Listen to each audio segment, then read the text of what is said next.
Hello everyone, RayJ here. It is the day after Christmas in 2019, and I'm here to try out a new tool. It looks kind of like a weight belt, but it's not. It's actually a belt you strap on, and goes on your back area, and then this removable section here is actually a monopod for the Insta360 camera, which you've seen me use before, which I have in my pocket right now. This little fella, which shoots 360 video. And of course, you put it on the end of this stick, you extend the stick up in the air, and with this strapped on your back, it's going to float above you like a drone that's following you. So it allows you to do things hands-free, walk around a festival, go ride a bicycle, do anything cool, and have basically a drone kind of camera following you. So we're going to go try that out with this, and we'll see how it goes. So the correct name for this device is the back bar, and it's sold by the Insta company. Very high quality product. Everything they sell, very, very high quality, good build quality. A little bit fiddly getting things set up, but I did get them set up. You'll notice that it looks like my head's bobbling back and forth, but it's actually the camera swinging back and forth over my head. I saw that in the shadow, and no matter what I did, I couldn't stop it from swinging back and forth with the rhythm of my pedaling. So that's a bit annoying to watch. So if I get out of the scene, get my head out of the scene, it gets a little better. The swinging back and forth is not so bad, but you can still see it in the curb. It's not really great. Now it's okay because I'm kind of coasting. But I had to stop because the telescoping monopod slipped and collapsed on me, so I had to stop and reset it. So now I got on the trail and took off again, and you'll see the head bobbing still is going on, but that really is not me. It's the camera swinging back and forth above my head. But as I change the angle and get down like this, and if you don't look at me, you just look at the scenery, it looks pretty good.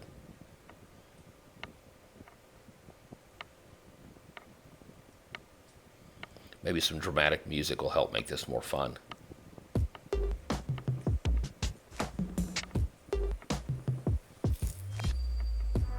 Generally speaking, I believe it'll work pretty well to capture things like this, or if I'm out at a festival and I want to capture me going through a festival or doing something without having to hold it in my hand. Now I'm coasting and not pedaling. You can see how smooth it is now. Now I'm pedaling again. Head's bobbing back and forth. And now coasting again. You see how smooth it gets. So if I can coast, you get beautiful smooth shots.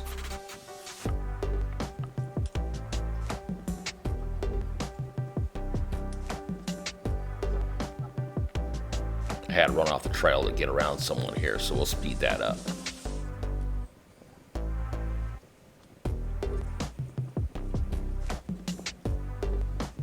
Now you see I got myself out of the picture totally, and it actually looks pretty smooth. The camera is still swinging back and forth. You just don't have a clear point of reference like my head. So it actually looks pretty good.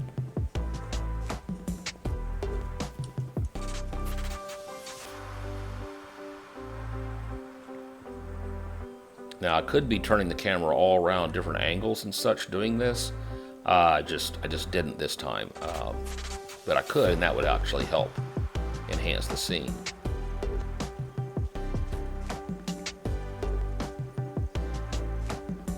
Now I've redirected the camera angle to look down on me. I'm not pedaling as much here.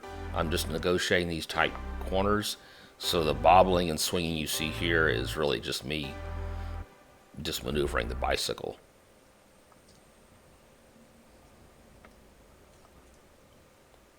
Get some pretty interesting shots.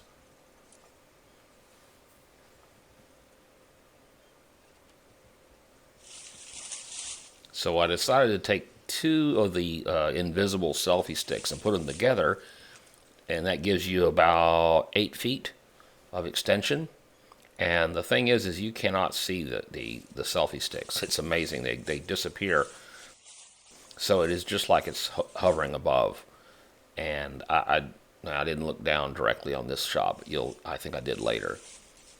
But you can get some fairly high aerial shots, and this is holding it in your hand.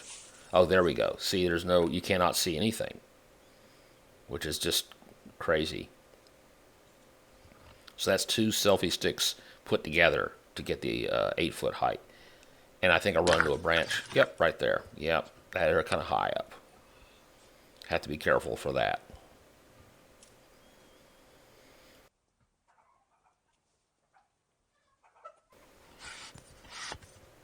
So what I decided to do is use the back bar setup with it just me walking around rather than on a bicycle to see if we had the same swinging problem. And it's a little bit fiddly getting things set up because, well, it's tall and I can't reach that high, and getting everything set takes a minute, but it works.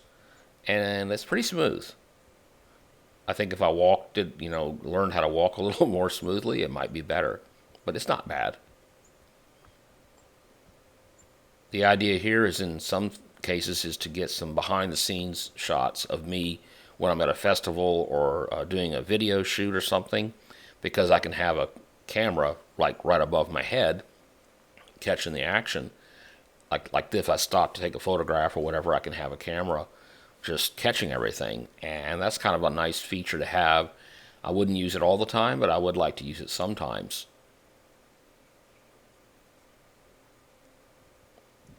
One of the problems I notice is I forget how tall it is above my head, and I run into things, or the camera does. In this case, I hit a branch, or the camera hits the branch, and it actually shuts it off.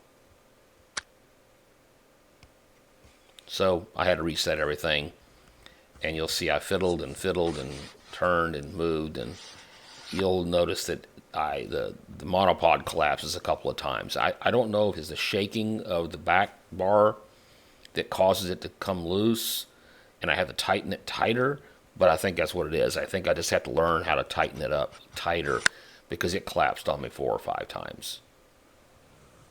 I think it just did then. Yep, now I'm retightening it.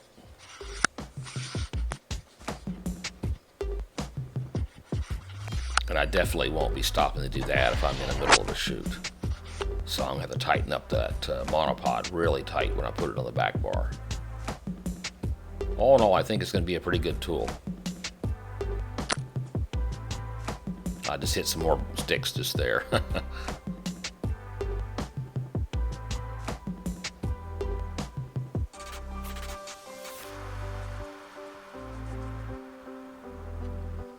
Okay, I didn't hit anything at this moment, but it did collapse once again. Right there. Wasn't real happy about that. So I'd stop, tighten it up again. So that's definitely something I got to work on. But I think it's going to work pretty well. Get some pretty cool shots.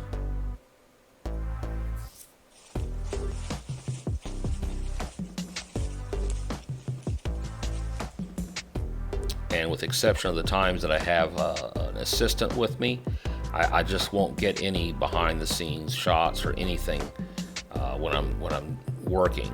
And this is going to be one of the ways I will be able to do that. And I think that's going to be worth having this around.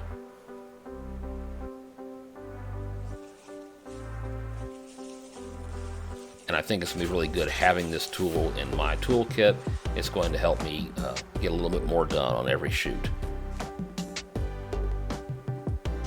Well, I hope you enjoyed it. Check out my other videos and look into the Insta360 products if you're looking at those kind of cameras. They're a good product. I don't get paid for this, by the way.